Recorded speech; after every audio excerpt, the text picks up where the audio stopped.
Good morning, Church in the City. It's Wednesday Faith Livestream. Hope everybody's doing good. July the 10th, we're live. It's not a rerun. Don't turn your channel, even though it's not a channel. Don't log off your computer or whatever you're watching today. Probably on your phone. Maybe you're driving. Maybe you're taking a break. You got earphones in. You could be on a walk. Could be using the bathroom. Whatever, you know. We're not picky on when you listen. So just try to listen as long as you can and enjoy your day. Tonight, got some good stuff going on. Tonight, Dr. Gipe is back with us from July the 7th on Sunday. Had a great service. Had a lot of miracles happen and some healings and some testimonies. And I know that we're going to keep on flowing. Every new day is just an extension of what happened the previous service. So we're just going to step into that tonight. So we're excited about that. We also have youth going on in the Student Center and Kids Church going on at the same time. So bring your children into the auditorium, let them be in worship, and then we'll be dismissed, and then the youth can go over to the youth building for youth. So they always have a good time, and I believe they leave this Saturday for youth camp as well, so they won't even be at church on Sunday. We'll be youthless for a week.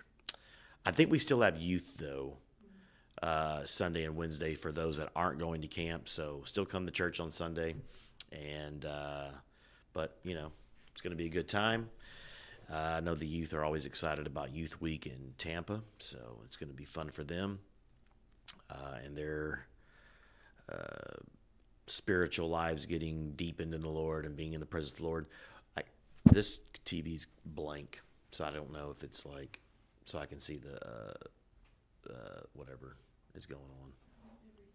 So when we get it up, I'll greet everyone that's on. I don't know if anybody's watching on. I got Rosa and Cassie. Good morning on YouTube. I can see that from my phone, but we'll do the Facebook one here in a sec.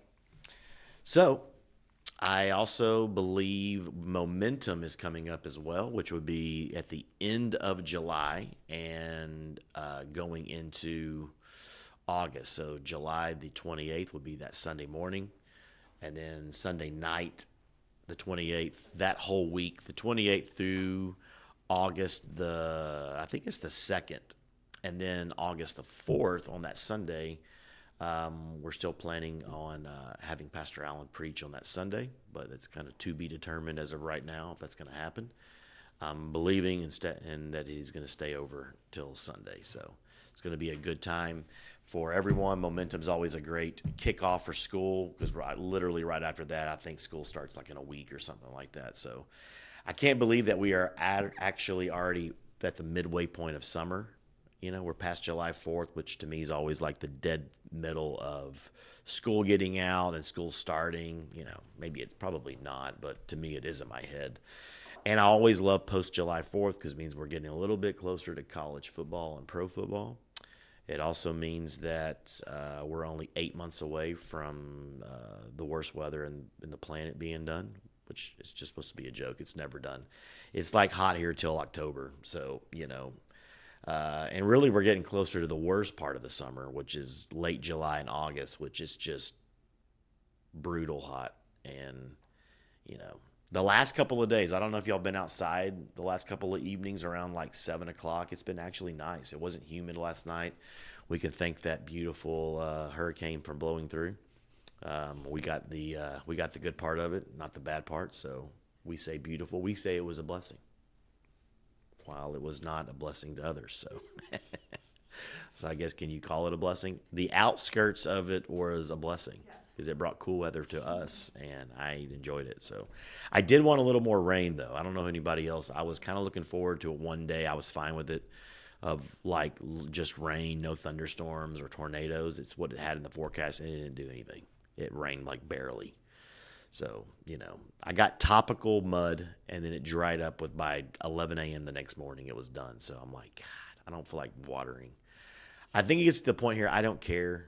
You know, like the water bill being $500 so I can have green grass. It can be brown because I'm not paying $500 in water to have green grass. So I don't really care. To me, I like mow it. And then if it's not water and we're not raining, then I don't have to mow anymore for the summer. And who wants to? It doesn't matter if you mow at 10 a.m. in the morning or if it rains, or if I mow like at 8 p.m. at night when it's kind of getting dusk and it's cooler, it's still humid. You're still profusely sweating, and it doesn't matter. So, I don't know how these guys mow at like high noon or 1 o'clock, where it's just god awful hot. But, I don't think we have. Oh, this Friday we have the women's Christmas in July with Pastor Sandy Garcia from Power of Love Church in Houston, part of the River Group, and our little network and umbrella. She's an amazing pastor, so I know the ladies are looking forward to hearing her this Friday. The doors open at 7. I'm 6, and then services at 7. So ladies, come out, bring a friend, get a bus load here, get a van load here, get a car load here. Bring them in. It's going to be a great time. I don't know. Do we have any other announcements besides Momentum? Outreach, derp. Man, Outreach this Saturday at 10:30 a.m. It's going to be our back-to-school outreach. That's one of our big ones we do in the summer. We moved it to 10:30 a.m. because if you're not from Texas, you don't understand why in the world would they do an outreach that early. Well, people don't come, and we don't want to have to raise anybody from the dead at 12 because it's so hot. Then we did it last year in July, and I'm about 99% positive a few people had heat strokes. When I walked past one, and they were in one of those pull carriers, or like the wagon, but it's like it's not a wagon. It's not like a red wagon. It's like the ones you put your kids in. It was like a wagon, but it looked more like it was made out of like soft material so they can lay in it. I mean, I'm not joking. I walked past one, and this mom was standing there, and it was so hot, and this kid was laying in it, and the kid looked like this. And it was just sweat, and I was like, God, please let that baby be alive right now. It was so hot outside, and we were pouring water on him. It was bad. So it was so hot. So we've got fans and tents, and we got everything set up. We had tons of water. But it was just like we kept going back for more because we ran out. It was so hot that day. So, anyways, just, be prepared. Juice up the day before. Don't try to drink the day of. Men's conference was said by Hector. We're going to the men's conference. I don't know. There's the dates. August 28th through the 31st. We fly down to Tampa. Men, if you are interested, see that email on the screen, hnoriega@citcdallas.org. And we always have a good time. I think some men have gone once and aren't necessarily going to go back every year. But if you have never gone, we always go with a group of men. Some pastors go, and it's always a good time there for a few days. I think we go Wednesday through Friday. We fly back Saturday. Now, they do have something on that Saturday, like a big